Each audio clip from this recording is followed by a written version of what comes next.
베드로전서 4장 12절에서 16절 말씀을 제가 읽어드리겠습니다. 사랑하는 자들아, 너희를 연단하려고 오는 불시험을 이상한 일 당하는 것 같이 이상히 여기지 말고 오히려 너희가 그리스도의 고난에 참여하는 것으로 즐거워하라. 이는 그의 영광을 나타내실 때에 너희로 즐거워하고 기뻐하게 하려 함이라. 너희가 그리스도의 이름으로 치욕을 당하면 복 있는 자로다. 영광의 영 곧 하나님의 영이 너희 위에 계심이라. 너희 중에 누구든지 살인이나 도둑질이나 악행이나 남의 일을 간섭하는 자로 고난을 받지 말려니와, 만일 그리스도인으로 고난을 받으면 부끄러워하지 말고 도리어 그 이름으로 하나님께 영광을 돌리라. 아멘. 음, 공간적으로, 시간적으로 매우 큰 간격이 있습니다. 하지만 우리가 살아가고 있는 우리의 시대, 그리고 이 성경이 쓰고 있던 초대교회 시절, 그 사회적 배경, 종교적 배경은 크게 변한 것 같지는 않아요. 지금의 시대는요, 힘과 권력, 그리고 자기의 만족을 최고의 가치로 여기는 것 같습니다. 그런 시대 속에서 우리가 예수님을 믿고 예수님을 따르는 것, 가만히 한번 생각해 보십시오. 세상 사람들의 조롱이 되기도 하고요, 비방이 되기도 하고, 그렇게 높은 평가, 가치를 받기는 어렵습니다. 여러분은 어떠세요? 지금 이제 되게 물어볼까? 교회 학교에 가서 나 교회 다녀라고 자신 있게 얘기해?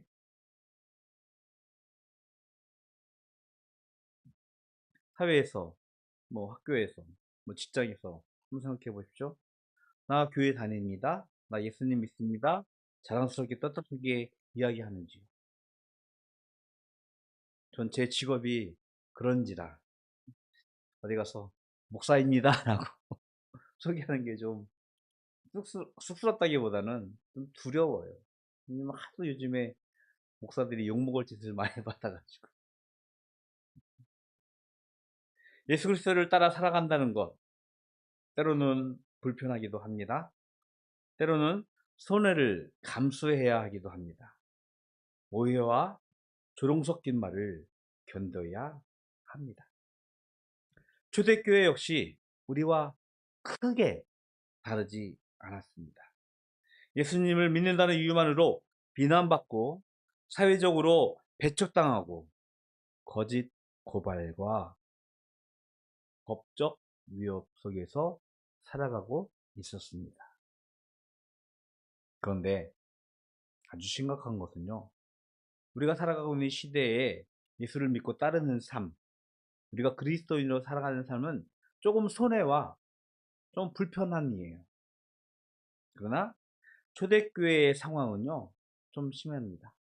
그들의 삶의 근간을 흔들 수 있는 핍박과 박해였어요.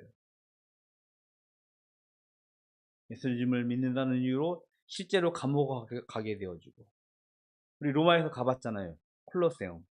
그곳에서 뭐 사자들, 맹수들과 같이 그리스도인들이 그 안에 들어가서 비참하게 죽음을 맞이하는 역사적 경험을 우리는 보고 있습니다.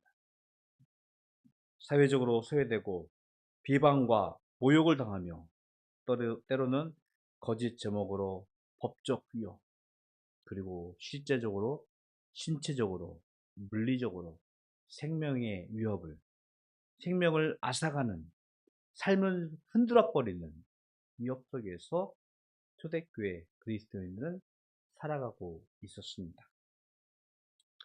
베드로는 이 상황을 보면서 이렇게 말씀을 하고 있습니다. 너희를 연단하려고 오는 불시험, 왠지 매우 어려운 시험이라고 평가합니다. 그걸 부르며 이상한 일 당한 것 같이 이상히 여기지 말라라고 오늘 말씀을 시작하고 있습니다. 여러분 어떤지 모를까요? 고난이 옵니다. 어려움이 나에게 옵니다. 그러면 그렇게 생각할 때 있어요. 내가 무슨 잘못을 했나? 내가 하나님께 무슨 죄를 지었나? 라고 생각하는 사람? 뭐 저도 있을 때가 있습니다. 여러분들도 있을지 잘 모르겠습니다. 하나님이 나를 버리셨나? 하나님의 자녀인데 왜 이런 일이 나에게? 라고 당황해 할 수 있습니다. 하지만 여러분 기억하십시오. 고난은 마치 어린이들이 겪는 성장통과 같은 필연적인 과정이라고 성경은 말씀을 하고 있습니다. 성장통이 뭔지 알잖아요. 재현이 가끔 아빠 발이 아파 무릎이 아파 하면서 막 근데 왜 키 하나도 안 크는지 잘 모르겠는데 혜경아 씨는 평생 성장통을 겪어보지 않았다고 꿈속에서 뛰어내리는 꿈도 꿔보지 않았다라고 얘기하는데 맞아요. 성장하기 위해서는 성장통이 필요합니다. 고난은요 우리가 성숙하기 위한 필연적인 과정이라고 성경은 우리에게 말씀을 하고 있습니다. 그래서 베드로는 단순히 이 고난을 참아라라고 이야기하지 않고 오히려 그리스도의 고난에 참여하라고 우리들에게 말씀을 하고 있습니다. 뜨거운 풀무불 속에서 새가 뜨거운 열을 감당해내면서 강철이 되어집니다. 모든 불순물이 사라지고 단단한 강철이 되어서 때로는 그것이 무기가 되어지기도 하고 때로는 우리의 삶에 매우 유익한 도구가 되기도 합니다. 우리의 믿음 역시 고난이라는 불을 통과할 때 더욱더 견고해지고 성숙해지기 때문입니다. 학생들이 있으니까 그런 말씀을 드릴게요. 공부를 잘하기 위해서는 남들이 하고 있는 테레비, 야구 게임, 인스타, 틱톡 좀 절제해야 되잖아. 자고 싶은 거 좀 다 충분히 자고 자는 거 아니고 좀 잠을 좀 줄여가면서 좀 어려운 과정을 겪어낼 때 시험 성적이 조금 오르거나 좋은 결과를 우리가 기대할 수 있듯이 고난은 우리의 믿음의 성장을 위해서 반드시 필요한 것이라고 우리에게 말씀을 하고 있습니다. 성경에서 그리스도인이라는 단어가 3번 등장한다고 합니다. 오늘 본문의 16절에서도 등장을 하고 있는데 처음 등장한 것은 사도행전 11장에서 나옵니다. 당시 교회가 세워지고 그리스도를 믿는 사람들이 모여서 예배드리고 활동을 하는 걸 보면서 세상 사람들이 그들을 그리스도인이라고 불렀어요. 그런데 이 그리스도인은 지금 우리에게는 그 이름이 명예로운 이름처럼 느껴집니다. 내가 예수를 믿어, 예수를 따라라고 하면서 그 이름의 힘을 갖고 있지만 처음에는요, 원문을 좀 살펴보면 그리스도의 파당이다. 뭐 우리말로 좀 쉽게 번역한다면 예수쟁이라는 폄훼하고 비하하는 말이었어요. 그런 말 들어본 적 없지, 재성이? 예수쟁이라는 말. 예전에는 요즘만 그런 말 안 쓰는 것 같아요. 직업에서도 이제 과거에는 뭐 마술쟁이, 요술쟁이, 약간 직업을 폄하하는, 지금은 그렇게 얘기했다 큰일 나는데, 예전에는 쟁이라고 붙이면서 직업을 폄하하던 시대가 있었어요. 그래서 예수님을 따르는 사람들을 예술쟁이라고 하면서 폄하했던. 그것이 처음 그리스도인이라고 불리웠던 이름의 근원이었어요. 세상은 예수 그리스도를 따르는 사람들을 비웃었고 그래서 그 비웃음으로 인하여 그들에게 그리스도인이라 이름을 불렀고 그래서 성도들은 사회적인 불이익과 부당을 감내해야 했습니다. 성도의 고난은요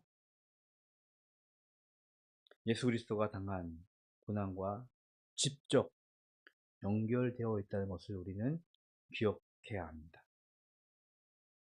예수님이 이 땅에 오셨는데 그는 죄가 없으신 분이셨어요. 그러나 세상은 그 예수님을 싫어했어요. 예수님은 병든 자를 고쳐주셨고 죄인들을 품으셨고 하나님 나라를 선포하셨습니다. 그런데 사람들은 그분을 조롱했고 거짓 증인으로 정죄했으며 마침내 십자가에 못 박았습니다. 왜일까요? 빛이신 예수님께서 이 땅에 오셔서 어둠을 물리치셨기 때문입니다. 아주 명확하죠? 캄캄한 방 안에 우리가 들어옵니다.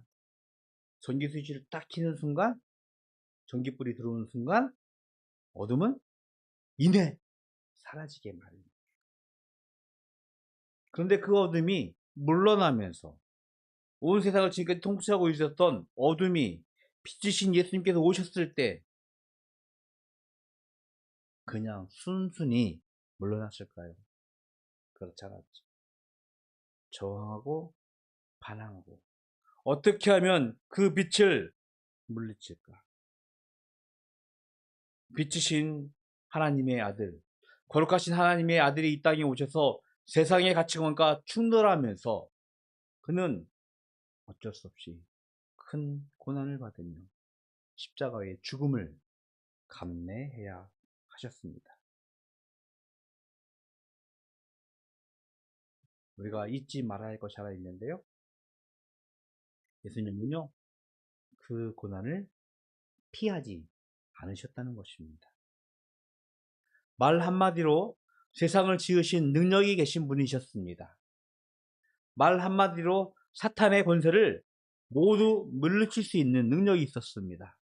말 한마디로 세상의 어둠을 빛으로 바꿀 수 있었던 분이셨습니다.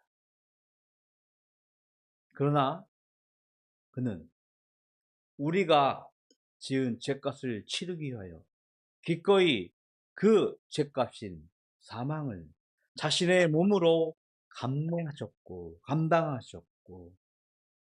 조롱과 채찍으로 십자가의 죽음을 직접 경험하셨던 것입니다. 우리를 사랑하셨기 때문이에요. 우리가 의를 위하여 손해를 감수하고 세상의 가치관을 거절하며 진리를 붙들다가 고난을 받는 것, 그것은요 단순한 손해가 아닙니다. 그것은 바로 우리를 사랑하신 예수 그리스도가 직면했던 그 고난, 그와 연합하는 믿음의 증거, 삶의 증거입니다. 세상은 여전히 자신의 욕망을 따라서 성공을 위해서, 힘을 위해서, 권력을 위해서 살아가고 있지만 성도들은요 정직하려고 하고 있고요, 거룩하려고 하려고 있고요, 용서하려고 하고 있고요, 탐욕을 거절하려고 합니다. 그 과정에서 우리는 기꺼이 손해를 감당해야 합니다. 오해를 받아야 합니다. 조롱을 받아야 합니다. 그것이 그리스도가 당했던, 그리스도께서 경험하셨던 고난이고, 그것이 우리 삶에 올 때 우리는 그리스도와 연합된 믿음의 확신을 가질 수 있게 되어지는 것입니다. 그 손해와 오해, 조롱, 이것이 우리의 삶의 자리에서 바로 그리스도의 흔적으로 나타난다는 것입니다. 성도의 고난은요 단순한 손해가 아니에요. 그리스도께 속한 자라는 표식이라는 것입니다. 그런데 오늘 본문에서는요, 사도 베드로가 아주 냉철한 지적을 하나 합니다. 모든 고난이 다 거룩한 고난이라고 하지 않고 있습니다. 15절에 보니까 이런 말씀을 합니다. 너희 중에 누구든지 살인이나 도둑질이나 악행이나 남의 일을 간섭하는 자로 고난을 받지 말려니와. 살인, 도둑질, 악행, 혹은 남의 일을 간섭하는 일, 이것으로 인한 고난은 받지 말라고. 그것은 우리가 그리스도 때문에 받는 고난과는 구별된 것이라고 고난을 분별하고 있습니다. 우리가 받는 고난의 가장 근원은 무엇이냐면 죄의 결과입니다. 로마서에서 분명히 우리들에게 말씀하고 계셨고요. 이미 하나님께서 인간에게 선악과를 주시면서 하나님과 인간과 약속을 하면서 분명히 약속하셨어요. 죄의 결과는 사망, 죽음이라고. 거기서부터 우리의 모든 고난이 출발을 하게 되어집니다. 탐욕과 미움과 교만이 우리의 삶을 무너뜨리고 관계를 파괴하며 결국 죽음에 이르게 합니다. 우리는 우리 자신의 실수, 우리의 교만, 우리의 욕심 때문에 오는 고난을 때로는 그리스도인이 가지고 있는 고난으로 거룩한 고난이라고 착각하는 우를 범하게 되어지죠. 내 자신의 실수, 이기심, 무례함으로 있는 어려움은요, 결코 신앙적인 박해와는 전혀 다른 것임을 우리는 기억해야 합니다. 진정한 그리스도인의 고난은요, 나 자신의 유익이 아니라 하나님 나라의 의와 공동체의 유익을 위해서, 공동체의 의를 위해서 우리 스스로 선택한 믿음의 결단의 결과라는 것입니다. 여러분들이 갖고 있는 고난들을 가만히 헤아려 보십시오.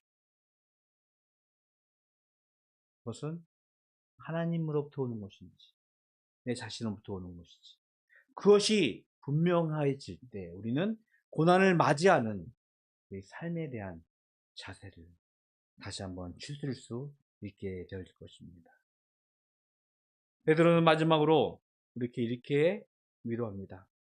만일 그리스도인으로 고난을 받으면 부끄러워하지 말고 도리어 그 이름으로 하나님께 영광을 돌리라. 세상은 우리가 받고 있는 고난, 우리를 향한 조롱, 우리를 향한 비난을 보면서 실패한 자로, 요즘 말로는 루저라고 생각할 수 있을 것 같아요. 그러나 하나님은 그것을 영광의 씨앗으로 삼으십니다. 예수 그리스도께서 십자가에서 죽을 때 많은 이들이 조롱하고 많은 이들이 비난했고 많은 이들이 비웃었습니다. 하지만 하나님은 그의 고난을, 그의 죽음을 바꾸셔서 우리에게 참 생명이 되게 하셨고 참 진리가 되게 하셔서 마침내 십자가의 부활의 영광으로 우리에게 나타나게 하셨습니다. 여러분이 직면하는 그리스도인의 고난은요, 여기서 끝나는 것이 아니에요. 그리스도를 위해 흘린 눈물, 의를 위해 감당한 손해, 믿음을 지키기 위한, 그리고 견뎌내기 위한 외로움은요, 장차 우리에게 약속된 예수님이 다시 오실 그날의 영광에 참여하는 증표가 되어진다는 것입니다. 성도의 고난은 하나님께 버림받았다는 증거가 아니라 오히려 그리스도께 속했다는 증거입니다. 우리는 예수를 믿기 때문에 예수 그리스도의 생명, 예수 그리스도의 자유를 우리는 기대하면서 이 땅의 풍요로움과 윤택함을 우리는 기도하고 있습니다. 하지만 동시에 우리는 기도해야 합니다. 그리스도의 영광뿐만 아니라 그리스도의 고난에도 기꺼이 참여하는. 왜냐하면요, 십자가의 고난, 십자가의 죽음 없이는 그리스도의 영광이 우리에게 있지 않기 때문입니다. 그리고 또 하나 기억해야 될 것. 성경을 하나 읽어드릴게요. 이사야 41장 10절의 말씀인데요. 두려워하지 말라, 내가 너와 함께함이라. 놀라지 말라, 나는 내 하나님이 됨이라. 내가 너를 굳세게 하리라. 참으로 너를 도와주리라. 참으로 나의 의로운 오른손으로 너를 붙들리라. 여러분, 혼자 고난을 당하는 것이 아닙니다. 하나님이 여러분의 고난에 함께 하신다는 것입니다. 이미 예수님께서는요, 우리보다 앞서 그 고난의 길을 걸으셨습니다. 그리고 부활하신 그 예수님이 우리와 함께 하시며 우리가 고난받는 그 길을 함께 걷겠다고 약속하시고 우리들에게 오셨습니다. 예수 그리스도의 십자가를 붙들고 그리스도의 고난에 기꺼이 참여하는 그리스도인의 고난에 대해 기꺼이 우리가 반갑게 맞이할 수 있는 우리 바다교회 모든 가족이 되기를 주님의 이름으로 축복을 드리겠습니다. 기도하겠습니다. 하나님, 감사합니다. 우리의 삶이 참 곤고하고 참 외롭고 참 어렵습니다. 세상이 추구하는 힘과 권력, 자기만족, 성공이 아니라 그리스도를 따라 살아가는 생명의 삶을 살기를 원하는데 세상은 이를 향하여 조롱과 비웃음과 모욕을 하고 있습니다. 우리가 그 그리스도의 고난에 기꺼이 참여하는 자 되기를 원합니다. 나의 유익이 아니라 하나님 나라의 이익을 위하여 공동체의 의를 위하여 우리가 기꺼이 참여하는 그 고난에 예수 그리스도와 함께 하시는 사실을 다시 한번 믿음으로 고백하며 그 위에서 구별된 삶을 살기를 원합니다. 하나님, 지금까지 우리와 함께 하셨던 그 하나님이 우리와 계속하여 함께 하셔서 그 고난의 길 위에서도 승리를, 기쁨을, 하나님의 영광을 맛보게 하여 주시옵소서. 하나님께 구별하여 예물 드렸습니다. 예물 드린 속들 하나님께서 기억하여 주시옵소서. 물질에 손해라 생각하지 아니하고 하나님의 영광을 위하여 결단과 헌신으로 드려진 예물 하나님 기뻐 받아 주시옵소서. 지금은 우리 구주 예수 그리스도의 은혜와 하나님 아버지의 극크신 사랑하심과 성령님의 교통하심이 그리스도인의 고난에 기꺼이 참여하기를 원하는 모든 성도들 머리 위에 영원토록 함께 있을지어다. 아멘.